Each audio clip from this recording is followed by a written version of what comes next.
my name is Marcus. I'm the compiler of a collection of therapy quotes entitled 1001 Windmills of the Mind. But before we begin, we have quite a nice day here.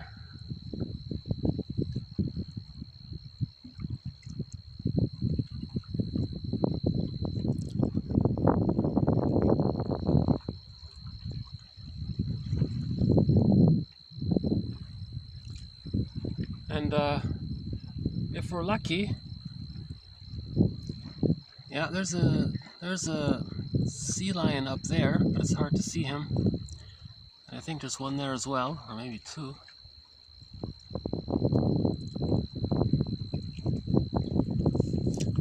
So if we're lucky, we'll see the heron, and maybe some of the sea lions. So the companion animals throughout this series have been the blue jay, the fox, the crow, the heron, and the mosquito. Sometimes a bee makes a guest appearance, as well as a seal. So this series, called 1001 Windmills of the Mind,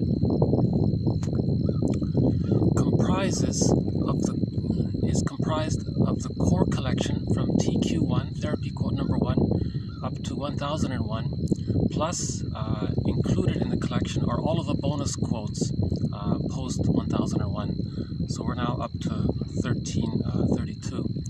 So if anybody has the complete collection, they'll have over 1,300 quotes from the psychoanalytic perspective. Now this collection,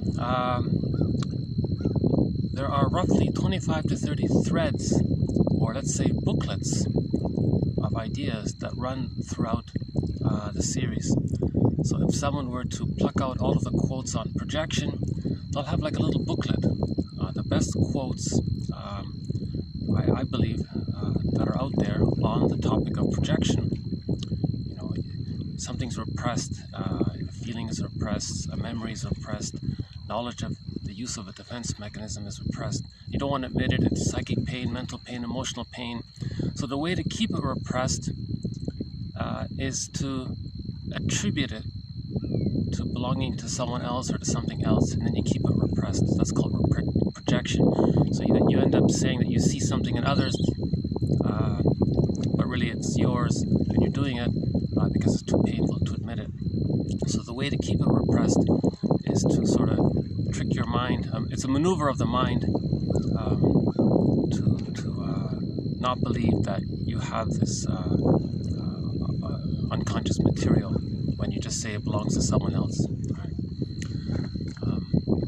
So if you have memories of being unloved by a frightening mother, again, from the baby's point of view, a mother doing something very benign as being on the telephone or being not around, the baby interprets that as being rejected, unloved, devalued. The baby sees the mother as being some frightening creature almost in his unconscious fantasy.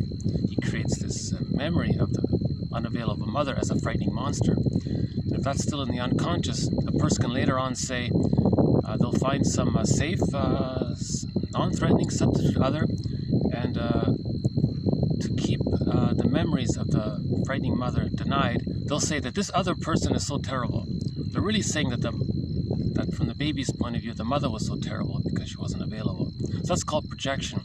So we have like dozens of quotes on projection. So that would comprise like a whole little booklet. So we have a thread on projection. Likewise, we have threads on every major defense mechanism: splitting, projective identification, rationalization, reaction formation, and others. Right? We have a thread on emotional eating, the psychology of religion. We have a thread on doublethink. So yesterday we added a quote on the thread of doublethink. So we'll just add one more here. The quote to and fro between disavowal and acknowledgement, okay, characteristic of the doublethink process, creates confusion not only in the client but also in the therapist as well. This is a cognitive style, okay, so doublethink is a cognitive style created by early psychic trauma. Okay, so for an elaboration of doublethink, the last video, the one done before this, TQ 12:26 to 12:31, we covered a lengthy quote on doublethink. So the idea is that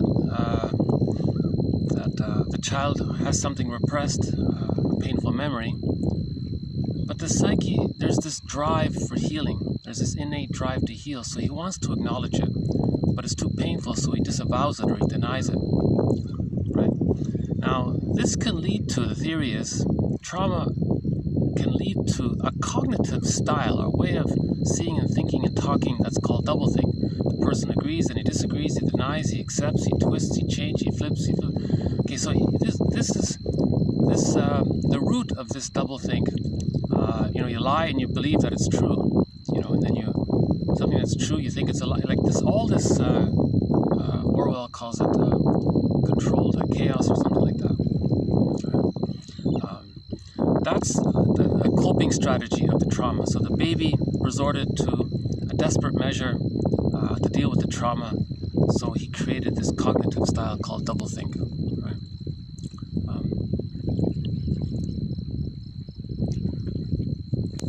Yeah, we've got quite a few seagulls today.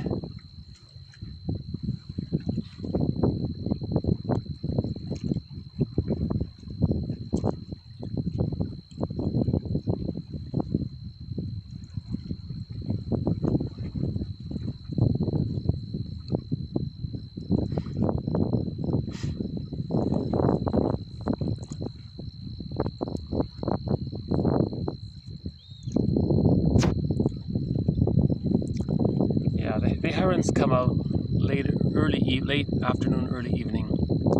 Oh, there's the bee. Okay, so we got the bee there.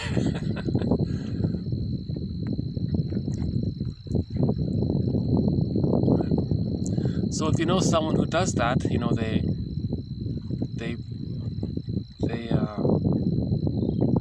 lie and they believe they're telling the truth, or telling the truth and they think they're like if there's a lot of flip-flopping around.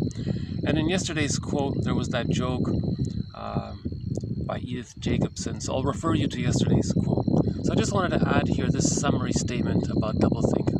It's a cognitive style created by psychic trauma.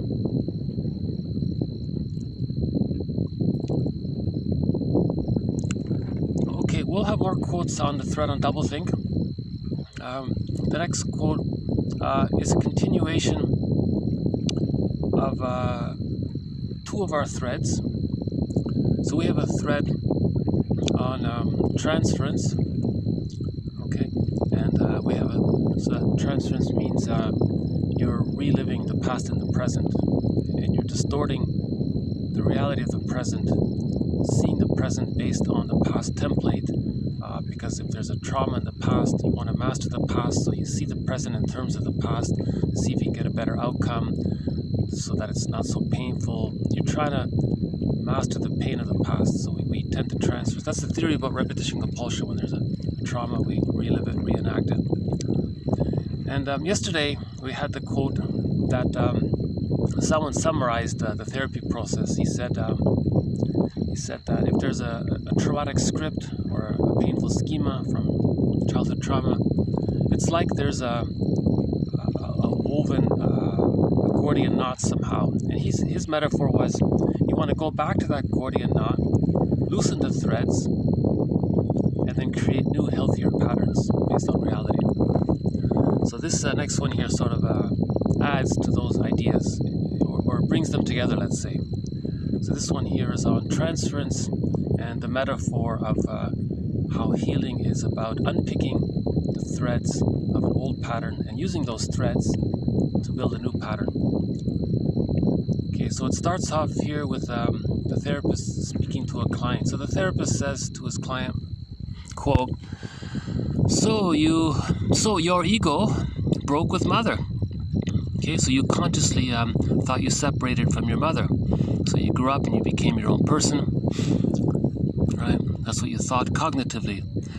But this intellectual idea was no guarantee that your unconscious would leave her. Okay, so so you're experiencing some kind of ambivalent fixation. You consciously want to leave her, be your own man, but you're unconsciously loyal to the frightening image of the mother, right? Because it's painful. The more painful the mother is, the more the baby clings to the mother. There is more frustration than gratification in this ambivalent fixation, hence the feeling of irksomeness in her presence. So he's saying he feels very uncomfortable to be in the presence of his mother, right? Because he's still psychologically, emotionally too fused with her, right? So that's his idea there. And then the client replies, well, the effect of leaving my mother is emotionally something like the effect of a bereavement. I am like a much-wedded man who has just lost his wife. And the hell has been my blind, stupid, and insistent attempt to make you, the therapist, take the place of the missing mother, to tag myself onto you like a baby to their mother, but most ridiculously of all, to coerce you into stimulating and gratifying all of my emotional and instinctual needs, and another futile attempt to abandon this effort, unquote. Okay, so now the therapist comments on what the client just said. The therapist says here, okay, to the reader, thus we see that it was through experiencing the transference situation in analysis that this client finally obtained insight into his emotional patterns, into their source, their origin, and their impracticability. The transference, it should be explained, is that stage of analysis when emotional attitudes, largely a mixture of love and hate, on the part of the client towards his analyst dominate the picture, and they seem to exclude all other material. The client has been blindly and compulsively reenacting, them ever since. Hitherto, without insight. Through the insight now gained, actually, while he is re-experiencing them, and through the nascent intensity of the emotional experience, a vivid memory of his since-forgotten childhood is revived, and the force of the compulsion to behave in this manner is relieved. In short, the hitherto unalterable emotional pattern is undone, and the threads of it are available to form a new pattern more in keeping with his internal needs and external realities. The essence of cure is this heating up of the old castings and the welding of them into new shapes. So he follows up his metaphor of unpicking the threads of the Gordian knot and weaving a new pattern. He adds on to that, that's similar to heating up the old castings and then welding them into new shapes. Right? So the transference is, this client was still fixated. He had a mother complex. He was still fixated with the mother. He still was waiting for someone. So in his mind, he's still waiting for his mother to provide the good enough love. That's unrealistic. He grows up. He still has that expectation in his unconscious. He projects the mother, in this case, the satisfying mother, or the hope of a satisfying mother, onto the therapist. And now the client wants to coax the therapist, manipulate the therapist, to take on the role of being a good mother. You see? So it's a secondary delusion. No person, including a therapist, no one can provide what was missing in babyhood time. No one can travel back in a time machine and be that good breast mother. It can't happen after the age of 5, let's say. So the idea is to offer what's called a transference interpretation. So he was offering transference interpretations. Okay, so you might say maybe, so your behavior with me, you're showing me what your childhood was like. You were showing me that when you were a child, you wanted to be seen and accepted and be respected, have due consideration. That wasn't met, and you were frustrated, and you tried and tried, and And you're doing this again in the repetition compulsion, and you're more active about it. You're trying to be more manipulative, more coercive about it. You're trying to use what's called protective identification. You're trying to act as if in your mind that I am the good mother and I'm supposed to provide all the kind of soothing, comforting things that you needed to hear as a child. And so he calls that out. So he offers an interpretation, and he does it again and again and again, and the client tries harder and harder to keep it. Goes on for a while like this, right? So we have that joke about the habit. So he's stuck in this habit.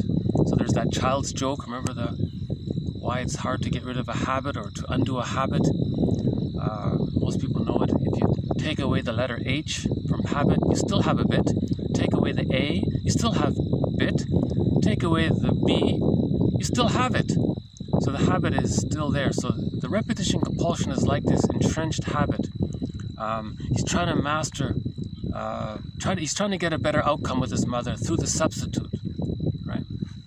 But it can't be done. So he has to acknowledge the reality that it can't be done. And then he gets what's called an emotional insight. When he gets an emotional insight, he got new memories, things loosened up, and now he can use his energy to weave new threads and to cast new shapes. Right, that's the idea. Okay, so why did this guy have a mother complex? Well, sometimes, so the next one here, we have a thread in this series on what's called the Jocasta style of mothering. So again, we're not blaming the mother. We're trying. This entire project is about trying to understand ourselves, trying to know ourselves. In that song from yesterday, I want to offer a little revision to that song from yesterday. There was a lyric in there that said, "Love one another now. Come on, people, let's love one another now. We've been on this earth for a long time. It's time to love one." Let's change that. Let's say, come on, people now, know thyself now. Because if you know thyself, then you'll automatically love others. But you have to know yourself in order to love others. So we're trying to know ourselves. So why would a mother parentify the child, expect the child to meet her needs? So we had a quote earlier in the core collection. The woman said that when she got her baby, she thought, finally, someone is going to respond to me, someone's going to give me consideration, someone's going to respect me, someone's going to listen to me, someone's going to meet my needs, someone's going to be there for me, someone's going to be present. So that mother was so frustrated that her actual mother wasn't available. She decides and uses some rationalization, some appearance of logic, she lies to herself. It's called rationalization. That it's the baby's job to meet her needs. Okay, that's called childhood parentification.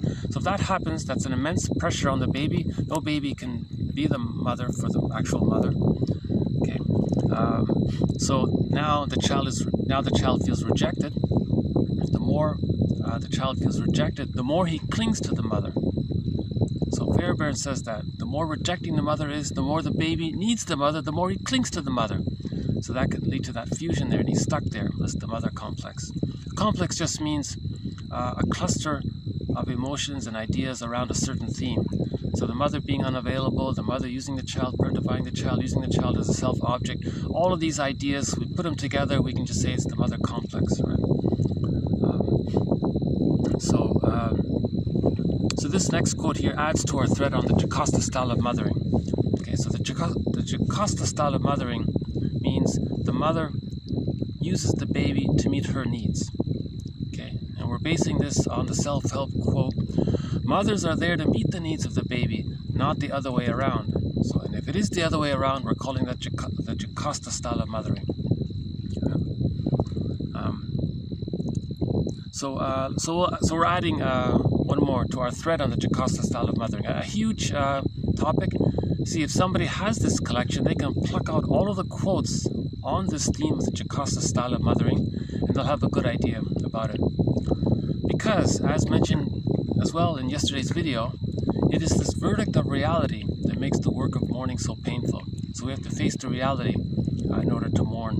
Right? If we don't mourn, we're stuck in complicated grief, aggravated grief, chronic sorrow, melancholia, pathological nostalgia. That That can lead to the symptoms of PTSD. The amygdala can become enlarged, and that can lead to, as one person said, to becoming a curmudgeon late in life. Right? So this over-attachment to the frightening mother is stressful. Right? Then we develop symptoms, and so on. And then the whole personality can become a symptom around it. It's called the mama complex, right? The mama boy syndrome, and so on. So we have to face the reality. No one likes to talk about this. No one likes to think that the mother is anything other than a perfect goddess, divine, supreme angel. Everyone wants to put their mother on the pedestal. That's not reality. That's a reaction formation. No one wants to face the truth that the mother was actually more frightening and rejecting than loving. Nobody wants to admit that. Okay? So we're not talking about all mothers. We're talking about the insecure attachment style. How's the lighting here inside? Yeah, I'm still struggling with the lighting on this phone. Yeah, another look here.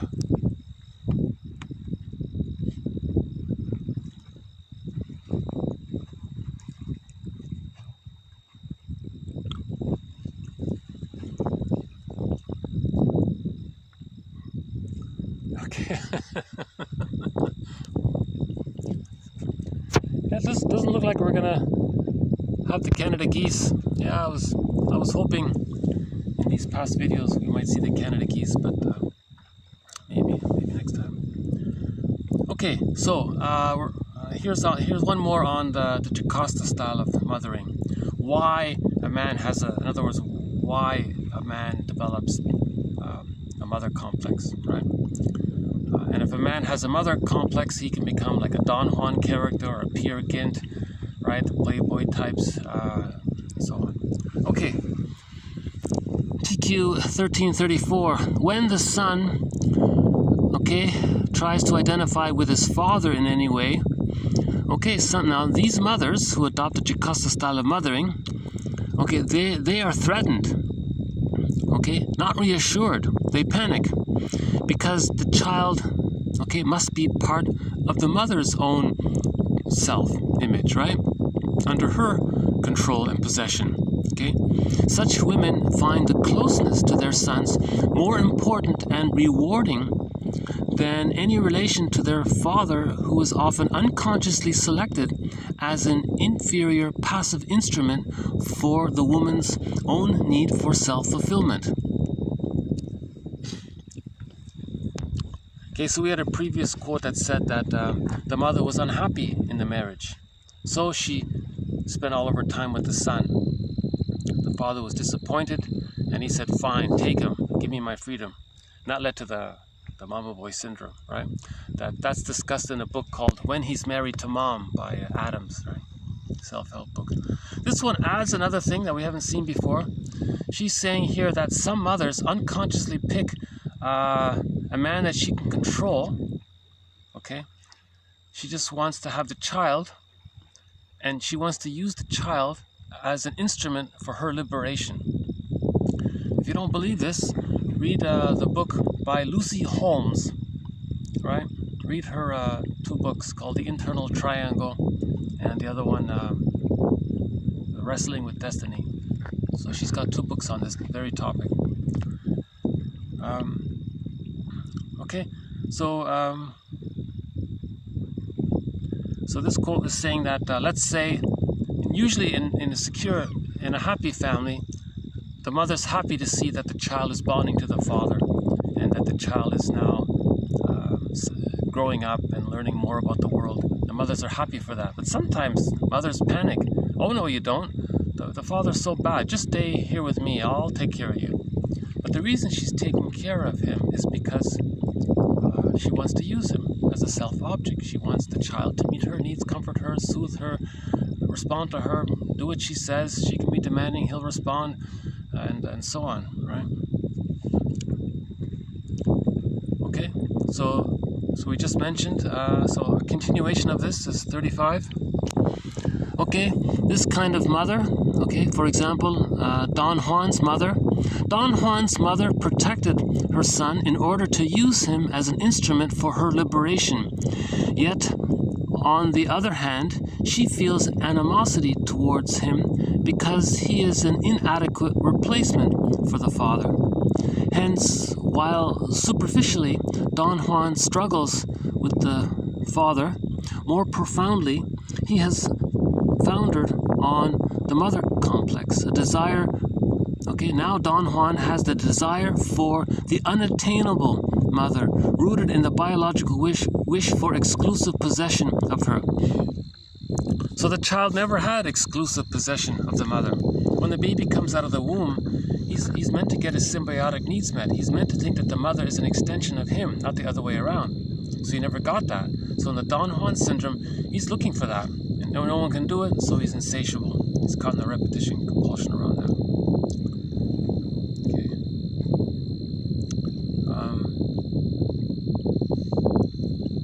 So let's move on here.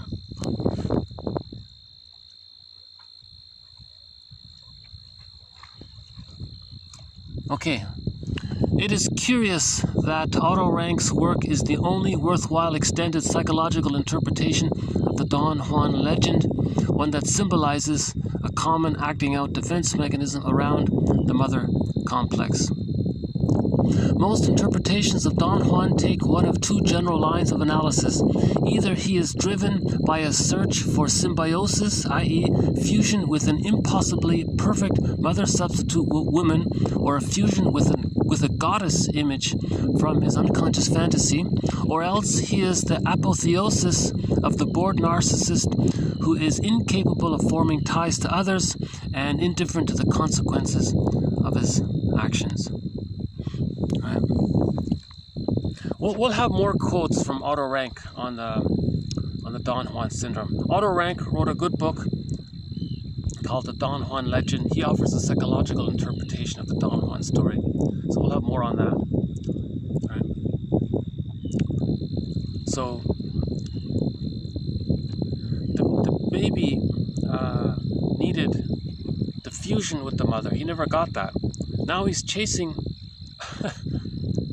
for something that represents the perfect woman, let's say, and then he thinks maybe he can fuse with her, but no woman can do that.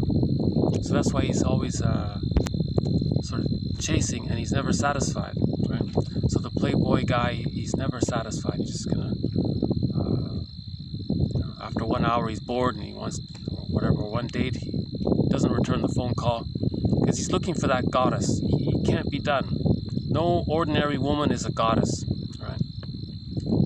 But that's what he's emotionally operating under from. In his unconscious fantasy, he's looking for the goddess, right?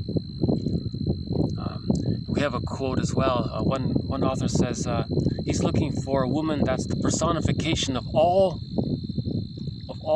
womanhood. And then through the fantasy, then he has contact with all women through the image of the perfect woman. See, he's looking for the mother, in other words. From the baby's point of view, he's looking for that great mother. You see. So there's a, so there's a dynamic there. Intergenerational trauma. The woman didn't get her needs met. She objectifies her child. If it's a son, he might become a mama's boy. Now, not all mama's boys are like that. Some do. Now, if it's the daughter, she ends up with what's called the electric complex. So we have a thread on that as well.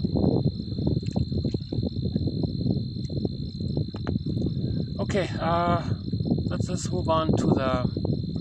We have another thread in this series called The Body Bears the Burden, so we'll add one more here. We may regard the client with a somatic conversion reaction or a psychosomatic symptom as possessing an underlying conversion or hysterical personality. Some people saying, Laughlin says it as well, and others are doing it as well. We don't use the term hysteria. It just the hysteria, the emotionality just gets converted into a bodily symptom. So anybody with a bodily symptom, it's because of the unconscious hysteria, which is denied. So the symptom is sort of a compromise around it. Okay, the next one here, we have a thread on PTSD, so I'll add one more about that. Okay, we can think of no more vexed and vexatious law medicine problem than the proper appraisal and just compensation for traumatic neurosis.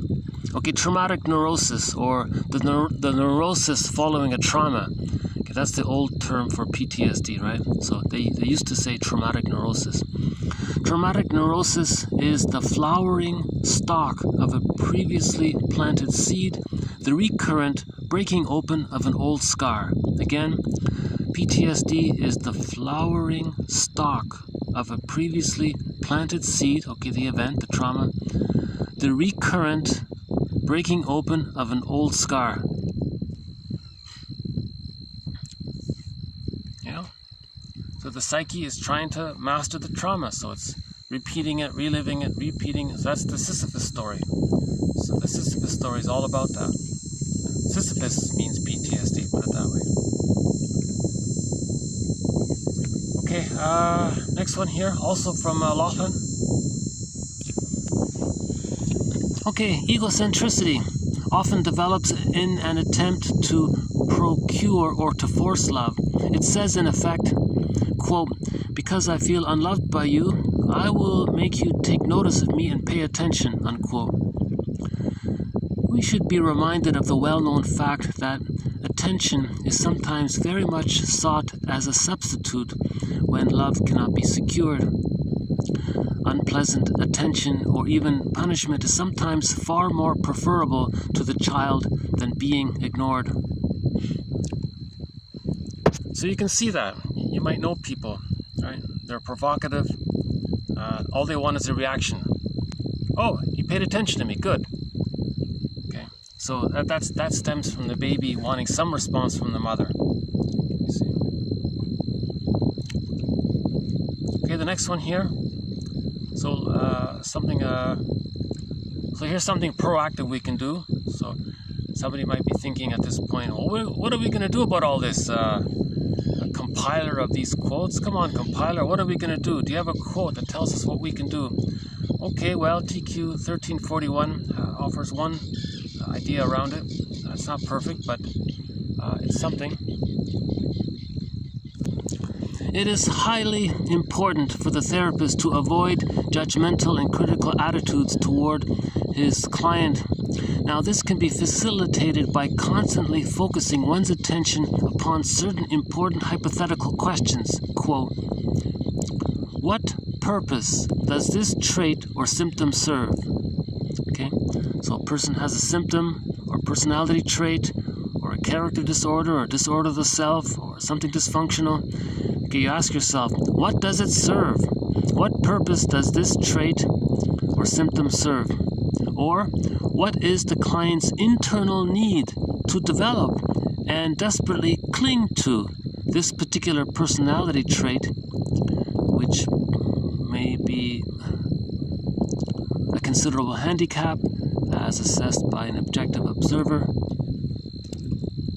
Okay, so just ask yourself, if you have any kind of symptom, ask yourself, what purpose does this symptom serve?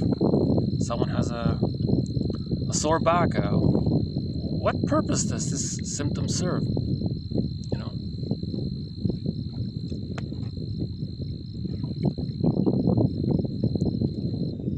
And the other one here is, what is the client's internal need to develop and desperately cling to this personality trait?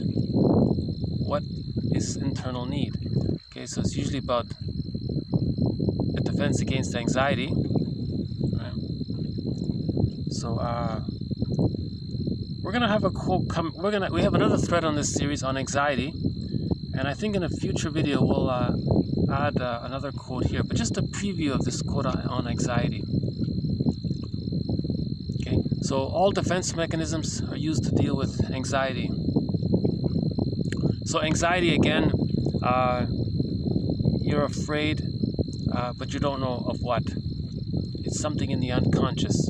There's an unconscious memory of losing mother's love or being punished by there's some memory in the unconscious that might be surfacing, and that can lead to unconscious. So whenever you're afraid and you don't know why, we call that anxiety. Usually it's unconscious. Right? We're not talking about constructive anxiety where it's useful and it helps you. We're just in general terms, right? Neurotic anxiety, let's say. Okay, Okay, anxiety. Neurotic reactions, okay, are defensively motivated. Okay, so our dysfunctional habits or whatever, our self-defeating behavior or our bodily symptoms, whatever it is that's making us live an unlived life and so on, right? So our neurotic reactions are defensively motivated. The intent is a protective one. Okay, so everything is either to learn or to protect, right? So our symptoms are meant to protect us, right? Every such reaction unconsciously seeks certain gains. Well, of course, if it's protecting you, that's a gain, right? Now, although it's self-defeating, these gains often represent desperately sought last-ditch defenses and compromises, right? Now, to the baby's hard-pressed little ego, there is no alternative recourse. What does the baby do if the mother is so frightening? Okay, he might develop doublethink, right? So the baby uses doublethink because he had no real choice. The ego was too small to accept the reality. So the mind adjusted, right? The neurotic pattern, from a conscious point of view, develops automatically and spontaneously. So later in life, the person thinks, oh, where is this coming from? It just happens so automatically, right? Now he talks about gains here. The primary gain of this, or his jargon is the endo gain, the main purpose of the symptom, involves an intrapsychic operation which is always deeply unconscious. Okay, so all right, go on. The endo gain, or the primary gain, is secured through the resolution of unconscious emotional conflicts. Right? So we deal with the anxiety there. To the extent that it is successful, the experiencing of anxiety is averted. Okay, so that's the endo gain. He did it. He developed the symptom. His anxiety is not there. So symptoms and character traits, symptoms and character trait defenses develop in the service of the endo gain. Okay, so we're looking for this endo gain to take away the anxiety. Now, layered on top of this, there's a secondary gain. Okay, which makes it so difficult. The secondary gain is secured later, afterwards.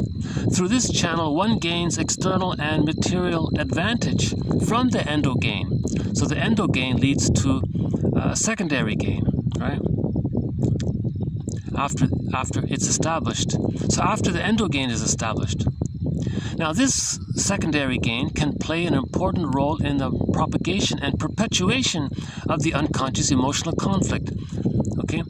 Secondary gain may be conscious or unconscious. Now the unconscious part of the secondary gain he's calling an epigain.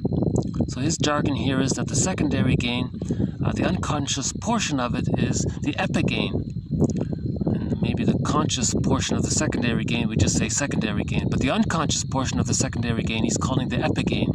Now both the epigain and the endogain, the primary one is unconscious, right? And the epigain is the unconscious one as well, right? Both the epigain and the endogain are unconscious, right? Now the long-term result of the neurotic symptoms, right, is certainly self-defeating, okay? So much so that it's going to cancel out any apparent gains, obviously, right? This then is the paradox of unconscious conflicts. The so-called gains are illusionary, okay? They're not real gains, they're just fantasy gains, right? The gains are virtually, but they're necessary for the individual, okay, from a psychological point of view of dealing with his anxiety. Now, to the neutral observer, right, the long-range result of let's say using doublethink, is going to be a loss, right? Now, it is tragically common, however, to find clients clinging desperately to painful and handicapping symptomatology in an effort to keep the gain. Okay, as one famous person from long ago said, okay, quote, powerful indeed is the empire of habit. Okay, what is this? 1st century BC. So he's pointing out here that 3,000 years ago someone had some awareness about the power of habit, right? So if the baby deals with the anxiety of the mother being unavailable, of the trauma, okay, that leads to some symptom or personality trait. And if it worked, he doesn't feel anxious, that's the endogain. Now, when he's using that defense mechanism, he may discover some extra benefits from it.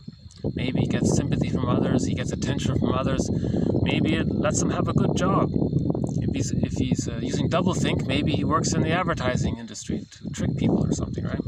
Then now he's making money from the advertising industry using this doublethink, and you think it's a gain, but to the objective observer, he's preserving the unconscious emotional conflict. So the epigain is perpetuating the endogain. That's what he's saying here. So we'll have more on this thread on anxiety. That's just a preview of it. Before we close, I want to follow up on yesterday's poem. Yesterday's poem was this TQ 1330. The thing that numbs the mind, the thing that numbs the heart, okay, the thing that numbs the mind and heart, I guess, is this, that some men cannot devise some scheme of life to banish fear. The fear that lurks in most men's eyes, for example, the fear of lack of basic needs, lack of food, lack of shelter, lack of heat, the fear for these for our children. Now this, in a world so old, okay, let me read it exactly. So the exact poem is, the thing that numbs the heart is this, that some men cannot devise some scheme of life to banish fear that lurks in most men's eyes. Fear of the lack of shelter, food, and fire for winter's cold. Fear of their children's lacking these. This in a world so old. Okay? So, this thing here, some men cannot devise a scheme. Okay? So, the scheme that we need to devise to banish the fear is for each person to know themselves. So man's main task is to give psychological birth to themselves. And yesterday, as a follow-up to that poem, I played the song Get Together.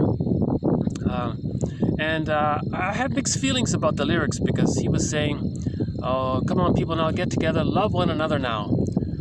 You see, that's spiritual bypassing. You can't just automatically do that. You have to know yourself in order to love another, right? If you're burdened with this unconscious anger towards the mother, you're going to project the frightening mother onto others, or you're going to identify with the frightening mother and then do to others what the mother did to you. So that's the prejudiced personalities, or splitting and projection. You see, so you have to know these types of things in order to love another. So in order to love another, you have to know thyself. Okay? So I want to update yesterday's song, Get Together. We played the rendition by Anne Murray. So I'll play another rendition. This is sort of a more upbeat, sort of a up-tempo reggae, sort of a reggae, pop reggae sort of upbeat version of the song Get Together. So I want to replay the song, keeping in mind when they say, come on people now, love one another not right now, I want to replace it, come on people now, know thyself right now. See, it doesn't work if I raise my voice. It's not. See, persuasion doesn't work because if you see what persuasion often triggers the inner critic. You see, so if I use a loud voice and try to be persuasive like that, very often someone's gonna say, "No, I'm not gonna know myself. Are you telling me to know myself? You're sounding like my critical parent." No, I'm not. I'm in rebellion of my parent. If anything reminds me of my parent, I'm not going to say no to that. So in that case, you could try what's it called? Was it Erickson or something? He said, well, then do the opposite. All right, people, now don't know yourself. Stay unaware of yourself. Oh, you're telling me to stay ignorant? No, I want to know myself. So Jay Haley, what's his name? Jay Haley or Haley has this thing called paradoxical intervention. It's called prescribing the symptom. If the symptom is ignorance, he says, well, prescribe the symptom. All right, client, I want you to go home and be more ignorant. You're ignorant now. I want you to continue to be your ignorance. I want you to continue your ignorance. And the person, well, it's paradoxical. So he's capitalizing on the inner critic. He wants to tap into his own rebellion towards his inner critic. No, I want to be self-aware. You see. So, anyways, what I'm trying to say is that was sort of my apology. That was my indirect way of apologizing. I'd like to think that in the lyric to the song "Get Together," when you hear the song "Get Together," as an experiment, maybe try out and see what it's like. When he says, "Love one another right now," try out how it would be if the lyric was, "Know thyself now. Know thyself now." And okay, so here's the song by a band called some band called Big Mountain.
Know thyself.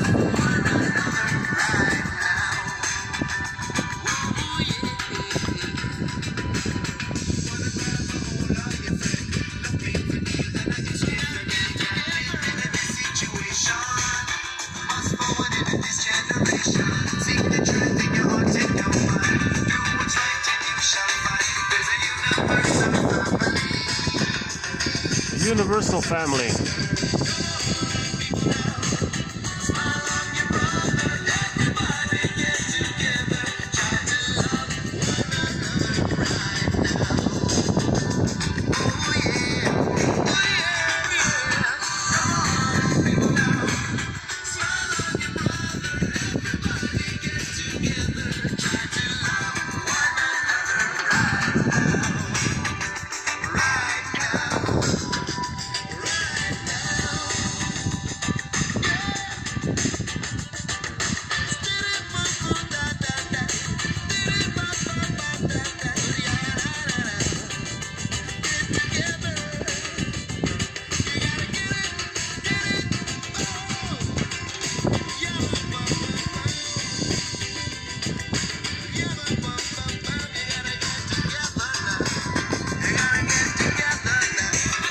Okay, so thank you very much.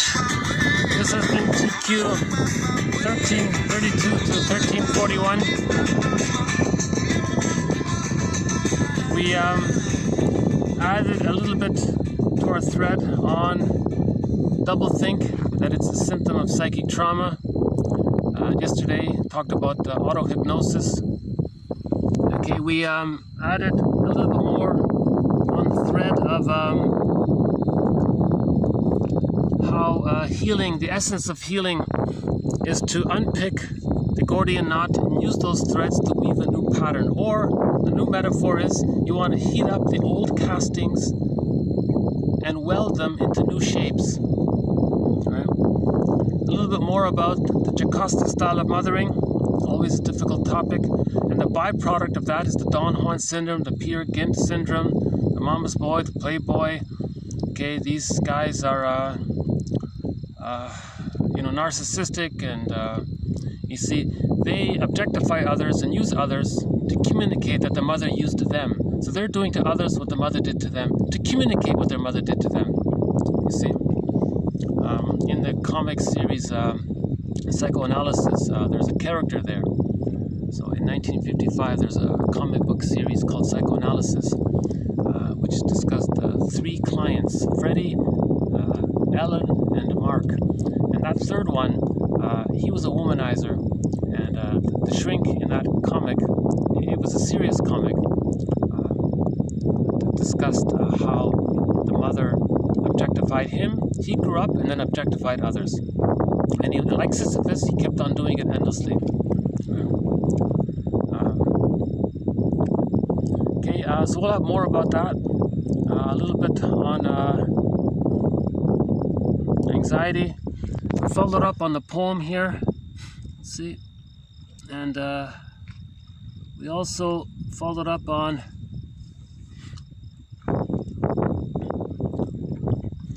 one on the body-mind connection, right? So the theory here is that if there's a symptom in the body, the person's hysterical. He's emotionally hysterical, but he doesn't feel it. The body bears the burden, right? And then one metaphor for PTSD, okay, it's the flowering stalk of a previously planted seed. So that's the situational trauma or the developmental trauma or the arrested development, right? Whatever that trauma is, right? A relational trauma with a child, and then because of this repetition compulsion, it's the recurrent breaking open of this old scar. So how does somebody assess that? And egocentricity. So the idea here is that some people may be like that because they're always looking for attention, thinking that's better than nothing. And we had the question here. You can ask yourself, or if you know somebody who's dysfunctional or has a quirky personality trait or something, you can ask yourself, what purpose does this personality trait, does this dysfunctional behavior, what purpose is it serving? Well, maybe he's coping the best he can with anxiety, right? What is the client's internal need to develop and to desperately cling to this personality trait? A similar idea. Okay, and we ended up here with the song. So, why don't we close up with that song again?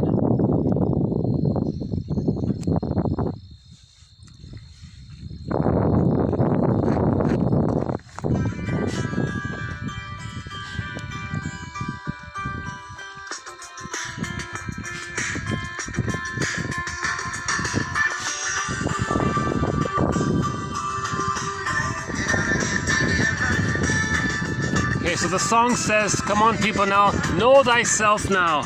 Let's know ourselves.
Okay, so thank you very much.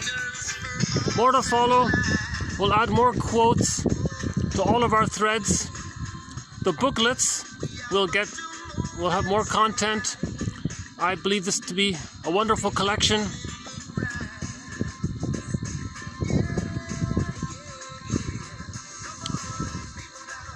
I just had a thought about it, but I'll save it for next. I'll save it for next time. Okay, the thought I had was, I think it's a very good exercise to have the collection, and with each printed out on paper, if possible, and put them in piles, right? And you'll have about 30 different piles, right? And each pile is like a booklet. Okay, alternatively, if it's all online, then, you know, group the quotes into different topics, and you'll have like 30 e-booklets. So this collection is basically 30 e-booklets, but I'm giving you the task of creating the e-booklets, right? So the thread on emotional eating, all of the quotes on that topic, all of the quotes on the body-mind connection, all of the quotes on unconscious guilt. That's a tough one, right? All of the poems, right? All of the TV and movie quotes, right? And there are a variety of interesting topics, all of which is to help us know ourselves. When we know ourselves, then we can do what this singer is saying in the song. Then we can love another. Reparation of the self leads to self-forgiveness and forgiveness of the other. Okay, so man's main task is to give psychological birth to himself if he didn't get it by the age of 3, okay, as covered in previous videos. So that's another booklet, Margaret Mahler's work on the psychological birth. Because with the psychological birth, one has access to the real self. Now the real self is the part of the self that allows the person the I'm okay, you're okay mindset, right? The real self part of the self allows the person a wide range of affect, appropriate affect. So if a person wants to have genuine love and tenderness and care, the real self will allow that. So we have to get to the real self. Now how do we get to the real self? We need the psychological birth. How do we get the psychological birth? We have to do the mourning process. How do we do the mourning process? Okay, we have to face the reality. It's this verdict of reality that makes the work of mourning so difficult. So we have to face the reality. Now these quotes are helping us to face the reality. Okay, these quotes are also helping us to build a cup to face the reality, to build our understanding, to accept the reality. Right? So I think I think that's one way to approach the quotes. So these quotes and all of the quotes from every video are posted below. One can get the entire collection through the link.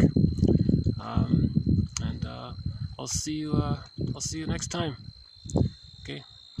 So thanks again. Bye for now.